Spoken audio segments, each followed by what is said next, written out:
Yo, what's going on YouTube? It's O'Neil from Tap to O'Neil. I wanted to get on today and make a quick little video for you guys. Yesterday I made a video talking about my options plays, specifically revolving around TSLL and I think Snap.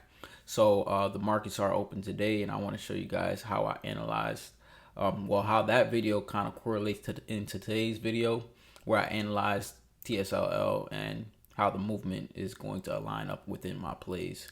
So I'm gonna try not to make this video too long. I know every time I say that, it ends up being like a 20-minute video, but I'm gonna try to cut it down today. So yeah, without further ado, we're gonna hop straight into it. We're not gonna waste no time. Let's get straight to it.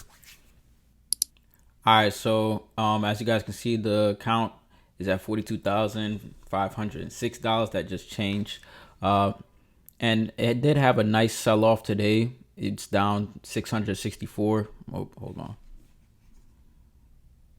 Put this do not disturb on.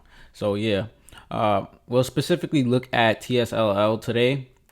And so in yesterday's video, I was pretty much talking to you guys and saying that TSLL is going to be bouncing, but I was hoping that TSLL was going to be bouncing between the $14 to $16 range, so I could gain my maximum profit without getting assigned shares. And yeah, so the reason why I analyzed it like that is because we'll go right about, was it right here? Let's see. So right about here. So it dropped to a low of 13.88 on May 21st, which was probably about a week ago. And then it closed out at the $14 range. So I ended up selling let's see what put. I ended up selling a $14.5 put and a $13.5 put. So those were the lows, the two bottoms that I was expecting to hit. And as you guys can see, when the markets opened up today, before the markets opened up, it was at 14.77, or actually 14.88. And then it started selling off massively. Like, there was a lot of sellers just selling it off. And then it gained some support around the $13.5 range. Well, it closed, this candle closed out at the $13.5 range and went as low as $13.31. So as I said, that's where the buyers kicked in, and you see this green candle. That's when the buyers are starting to kick in and push this stock or this ETF back up. And that was the range that I pretty much mentioned in yesterday's video. So which I'm going to be posting today. So y'all probably see this video about the following day. So yeah, we still got a lot of room to go, and a lot of room a lot of ground to cover when it comes to what's going to be happening with Tesla or TSLL this week. But I just want to give you guys a gauge on exactly how I analyze these stocks or this ETF. So like I said, it went down to the $13.8 range, which is what I expected, and that's why I placed that put. So if I do end up getting assigned anything, I'm going to be assigned that $14.5 put, which is going to help bring my average cost down a little bit more. And that's going to help. So you see my returns are a little bit negative. We don't pay attention to those negative returns. We don't focus on that too much. You guys may look, oh my God, he's down $651 on a day. He's down $500 on the return. That's not something you focus on when we trade in options. We're going to be collecting the premiums. The worst thing that's going to happen is we're just going to end up being charged more in interest if we happen to get assigned a $14.5 put. But it's completely fine because we're going to use the wheel strategy. As I mentioned multiple times before, we're going to utilize the wheel strategy to completely keep gaining premiums. And the premiums are going to pretty much cover the cost of all the money. It's going to pretty much cover the cost of all the money that we're charged for the interest, if you guys want to do it that way. My account is all cash, all money in, so I don't charge nothing to my account. Everything gets charged to my bank account. So that $20 that I had to pay in interest last month, it didn't get charged to this account, even though my dividends and the options plays that I make are going to cover the cost of that in the first place. So you guys remember yesterday, we made $668 on all these options trades. Yeah, we made $668 on all of these options trades.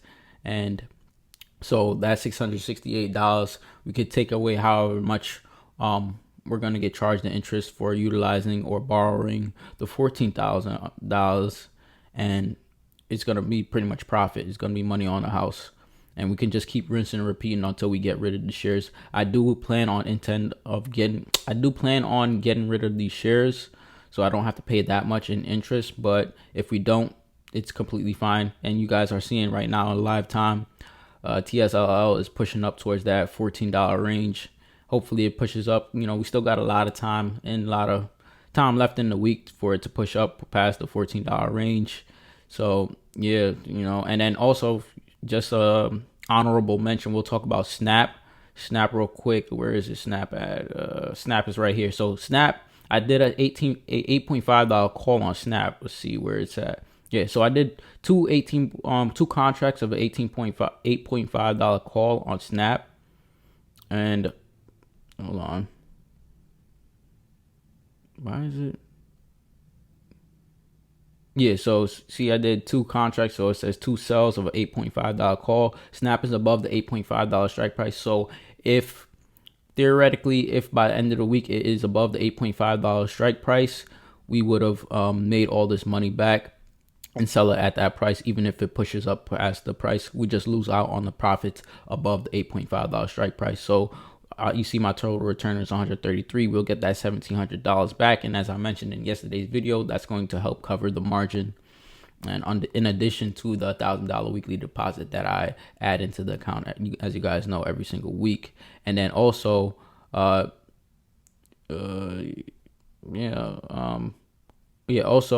we had a sell off on Misty and Coney, which is going to give me a nice little buying opportunity. I only want to buy these two ETFs when they're below my average cost. So Coney, that would be a good opportunity, but I'm going to wait for the dividend payout, because once they pay out the dividends, it starts to drop in price, and that's when I want to buy, probably around the $7 range. Anything under $8, that's when I'm going to buy Coney. And I have my dividend reinvestments on, so Coney's going to be getting reinvested into, and Misty's still not quite below my average cost. So when we get the dividend payout, so I'll probably buy back into it. But this was just a quick little video on me analyzing the TSLL. Like I said, we still got a lot of ground to cover, but that's just a quick little explanation. And if you want a little further more in depth with it, you can do this.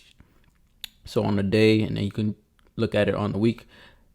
I wouldn't recommend you guys looking at this chart, because it is a little bit more complicated, but you do have a lot more room to see how the stock is trading, or the ETF is trading. As I mentioned in yesterday's video, we got that McDonald's M. Yeah, so we got that McDonald's M, which is signaling a double top. And it sold off around the $16.9 range twice. So it was going to pretty much push downward, and it's been pushing downward. And then I had another bottom or what I thought was going to be another bottom of the 13.5. Is it the 13.5? Yeah, $13.5 support line, which is around here. We got some support right here, and then we got another indication of support in today's market at that same $13.5 call. So, or that's $13.5 strike. So yeah, if you guys feel like this was useful or helpful anyway, go ahead and hit the like button, subscribe, turn on your post bell notifications. Make sure you guys join up on the Discord. Link to that is going to be in the description below. If you guys want to get in contact with me, follow me on Instagram. The link to that is also going to be in the description below. And yeah, without further ado, it's Tapped In with O'Neil, and I'm signing out.